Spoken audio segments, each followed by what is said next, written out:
Star is Born was directed by Bradley Cooper and also stars Bradley Cooper alongside Lady Gaga. A rock star played by Cooper is plagued by his alcoholism and drug addictions, but soon meets a young singer who he thinks has potential to be the next big thing. When I saw the first trailer for this movie, I knew that musicians and music fans alike would fall in love with A Star is Born. I'm sure most of you have seen reviews for this movie already, praising it as the best movie ever to incorporate music. Not saying it wasn't a great movie because it was very good, but critics usually tend to raise your expectations, which is exactly what happened for me when watching A Star is Born. Obviously, I must mention Cooper as a director and starring in this movie. He was great in both roles. He changed his voice for this movie. He sounds like a rock star who's been through hell and back. He absolutely killed it as this movie's lead musician. And Lady Gaga too, this is her first major theatrical movie she's done, and she was also really good in the role. Their chemistry together on the screen was spot on too. So if you love music and you love romantic movies, this movie is just the film for you. Besides the great performances, because this movie does have really good performances throughout the cast, I have to mention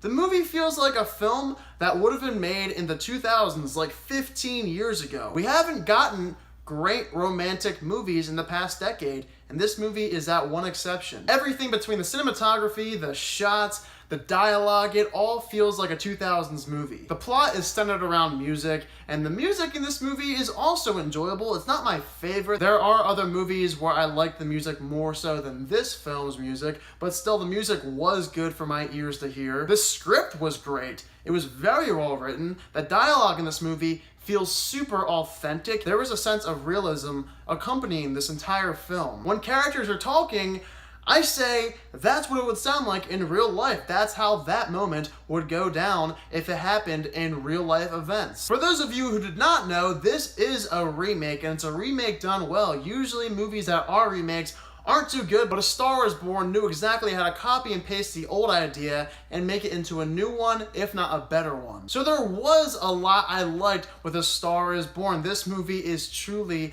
one of those films that will get nominated for several Oscars. And even with so many positive points, this movie is not perfect, as what critics are saying. This movie does have problems. The entire movie just feels like moments cut together with shots, and there isn't much else going on in terms of story. The story here is pretty slim. It's more so just these two characters interacting, going through moments, and that's about it. You just have shots cut together with dialogue, but beyond that, I wasn't a fan of what was being told in terms of storytelling. I wish there was more of it. It is a long movie too. The pacing drags quite a bit. It's a slow building movie. It's about 2 hours and 15 minutes in its runtime, which is very long for a movie that has more dialogue over storytelling. And with my final negative, don't take this the wrong way, but I'm not completely against having sexual moments in a film, nor am I against having vulgar language, because sometimes I feel like having a lot of vulgar language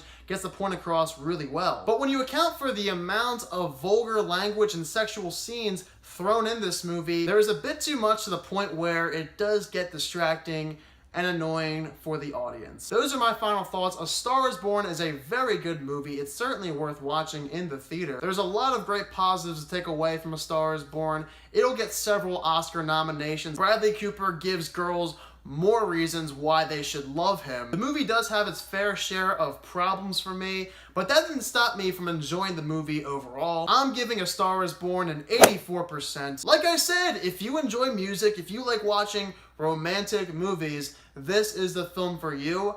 I really like the movie a lot, but there are a few things that just don't put it in that 90 range for myself. Nonetheless, I understand why critics like it so much. I understand why so many audience members love it so much, because it truly is a movie for anyone. I saw this movie with my sister and her boyfriend, so go check it out. It will get nominations at the Oscars, like I said. And if you like keeping up with the Oscar movies, this is another movie that you should go see during the fall season. For those of you who also saw A Star is Born over the weekend, let me know down below in the comment section what your thoughts are of it. And of course, the next movie I will be seeing is First Man, starring Ryan Gosling, directed by Damien Chazelle. That review will be coming out very soon. Get ready for it. If you are new to my channel, click that subscribe button and give this video a thumbs up if you enjoyed it. Thank you all so much for watching this video, and I hope you all have a fantastic day.